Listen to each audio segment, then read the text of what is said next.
Now we are going to talk about waterlogging. What are the problems? See, when the land gets degraded, it can get degraded because of the soil salinity. Salt is added to the system, so that the salt intake by the plant is reduced and nutrient intake is reduced and crop production goes into vary. Another problem is the waterlogging. Waterlogging is nothing but it's a drainage problem. So whatever the water is not getting moved out from the root zone fast enough, so that it is able to intake better facilities. Okay.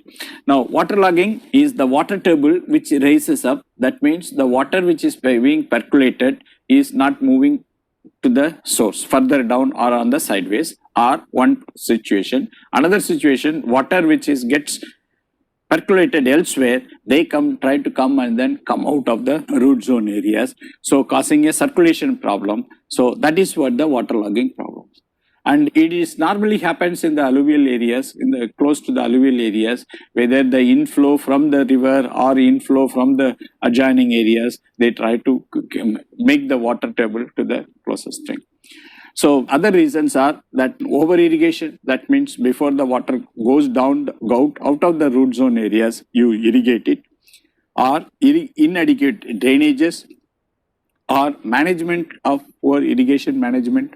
Whatever the drainage which is happening, natural drainages, subsurface natural drainages which happens, that is blocked due to so many construction activities in the nearby areas.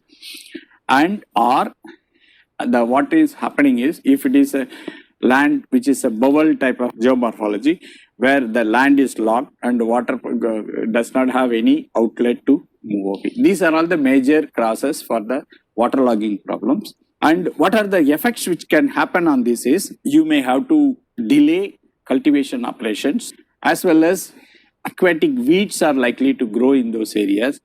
If the aquatic weeds, then that will be fertilizer sharing issues, they come into picture. Instead of crops, the weeds, they eat away the consumed majority of the fertilizers. And or it could be plants will be leading to diseased crops. Some physiological changes could happen and decay of roots can happen. And if it is in the cash crops, and only few crops could come up and the rest of it gets stuck in the system. And low yield, which is the major cause for the irrigation or cultivation activities or agriculture activities. Now, having seen what are the different waterlogging conditions, causes and effects on the crops. Now, there are causes.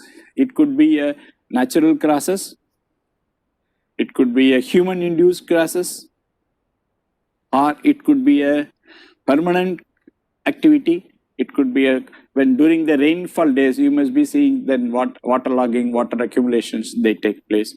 And when it is immediately after the rainfall, this type of waterlogging moves away to other places. So that is what we call it as a temporary, or it is a waterlogging which is a permanent, like what you call all along the coastal area, you have marshy land. So that is what the permanent waterlogging areas. Or it could be the sources of water which causes this thing, could be either it could be a rain-fed sources, direct rainfall, there is no much of drainages, so again waterlogs, or excess irrigation in this area, that causes a problem. Many of them happens on agriculture lands, or it could be in other utility land, built up areas, which happens this type of waterlogging. It is not only meant only for the agriculture land, or it can happen in the built up areas also. There will be a waterlogging will be there, and there will be a dampness in the building, and there will be other related issues that come up in the urban areas, because it is manipulated, the surface is manipulated very heavily in the urban areas, whereas it is minimum in the agriculture except for plowing conditions. Now, what are the multiple stresses which can happen because of that is, one thing is non-availability of water, that is what the drought we call it. Then the soil salinity which gets improved, or it could be a water salinity. Water salinity is nothing but groundwater salinity, or the surface water passes through the area where the salt content in the surfaces can get dissolved and then move up. or it could be a waterlogging. Waterlogging means the water does not have any place to move around, drainage is poor. So, or that could be some element concentration is possible. So, these are all the different stresses and the reasons for the different kind of stresses which can happen to the crops. So, how these things could be used is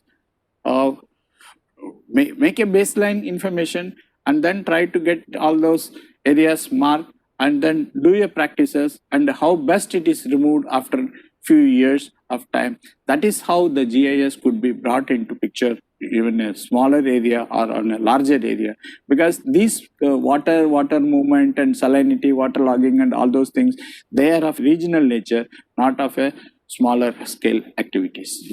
So that is what we wanted to show, that agriculture practices are affected by drought, waterlogging, salinity, concentration of a particular minerals. So these are all the probable things which can affect agriculture crops.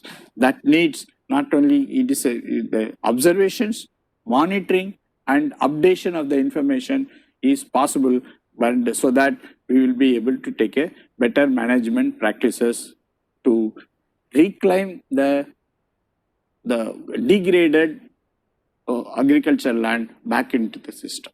Thank you.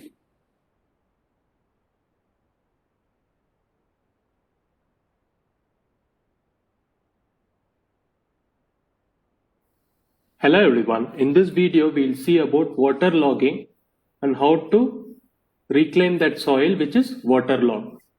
So as the name suggests, water logging, it is a very simple term. So water logging is nothing but excess water. As you can see from the picture here, the whole soil is filled with water. It happens mostly because of very poor drainage or because of excessive rainfall. So what happens is all the soil pores are filled with water.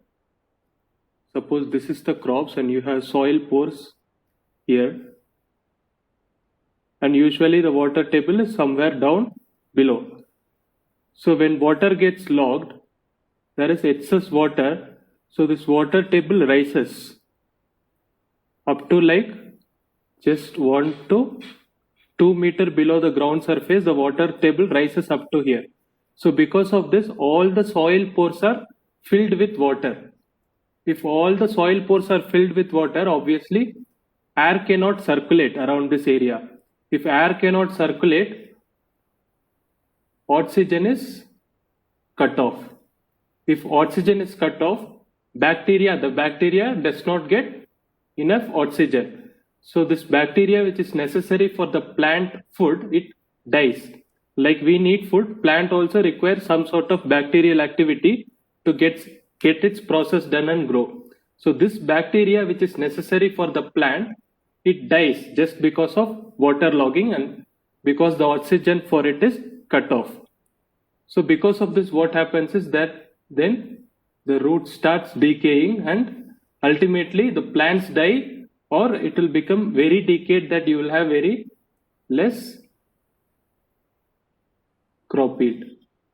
So just because of water logging, so many things happen. Mainly the air cannot circulate, so the bacteria dies. There are also other ill effects which we will see. One is when the whole land is filled with water, there is lower soil temperature. The temperature does not rise at all because it is always filled with water. And also the nitrifying organisms. There are bacteria which give nitrogen to the soil. They start dying away because one is because of low soil temperature and another is because of lack of oxygen. So these microorganisms which provide nitrogen, they die. So what happens is denitrification of soil. So the plants does not get enough nitrogen. And another thing which happens is salination. So what happens is initially the water table is here and there are some soluble salts which are associated with this water. So when the water table rises, these salts go up by capillary actions and get deposited in this root zone. So when these salts get deposited in the root zone, which is called salination, I'll explain you what happens. So let us say this is the root zone, and this is the, let us say this is the cells of plants. So what actually should happen is, when water is near the root zone, it goes easily to the cells of plants, like it easily travels. But when excess salt is present, what happens is it kinds of blocks the water. So you will have a drought-like effect. It prevents the absorption of water by the cells of plants. So again, what happens is the roots start decaying and all ill effects happen, and ultimately you will have less crop yield. Sometimes what happens is, once the water evaporates, the salt which is left near the root zone, they still remain on the surface. As you can see in this picture, all this white is the salts which is seen after the whole water has evaporated, and this is known as salt efflorescence. So why does this waterlogging happen? Obviously, if there is excess water, it cannot go away. If there is water excess, it should be able to drain easily. So obviously, poor drainage is one of the reasons for waterlogging. Why does this poor drainage happen? One is, you do not provide adequate drainage. You do not provide proper outlets, or because it is flat terrain, or sometimes what you do is you build lot of roads here and there where the natural drainage is blocked. So poor drainage is the major reason for waterlogging. Another reason is poor irrigation. If you simply supply excess water like while flooding, then what happens is, again you will have excess water. Another is seepage from canals. So from canals, water slowly start getting outside. They seep outside and join the field. So that is another reason. These are all human, man-made, artificial reason. Other is natural reason, like excess rainfall. So this is more like temporary. It is not a permanent one, because rainfall excess happens here and then only. And another reason is low-lying lands. All the water due to rainfall gets collected in the low-lying lands. So there is waterlogging happening. So how to control this happening? Let us see for each reason. Obviously, poor drainage was the reason. So what you should do is, you should provide effective drainage and try to improve the natural drainage. And also you should properly irrigate. You should not allow simply excess water to flow without any control. Another is seepage from canals. How to avoid this? That you can do by lining the canals. So you can avoid this seepage. Other thing which you can do is crop rotation. When you do this crop rotation, you will plant some crops which will require very less water. So obviously you will try and supply less water, so this over irrigation would not happen. So again, you can control waterlogging by this.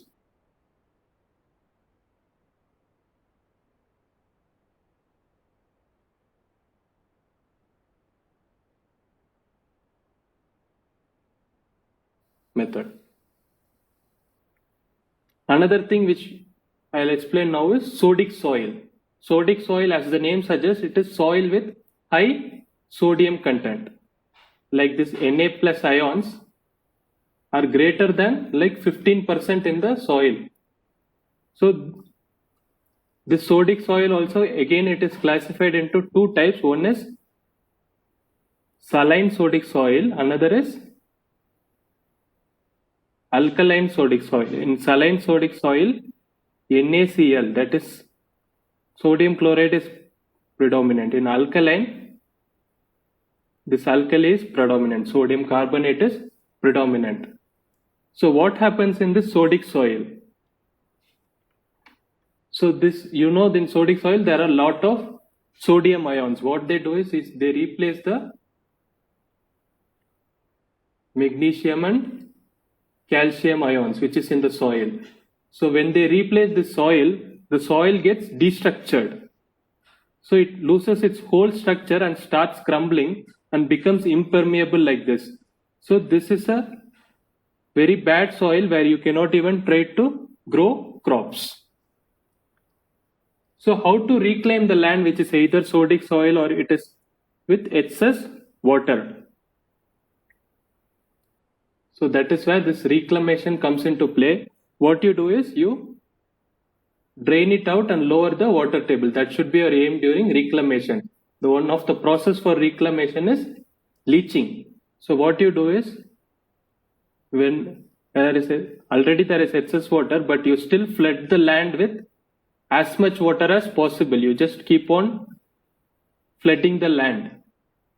So what happens here is the salts which are near the root zone and all that, they get dissolved and go back to the water table. So they join back to the water table. So initially what you do is you grow some salt resistant crops like bajra.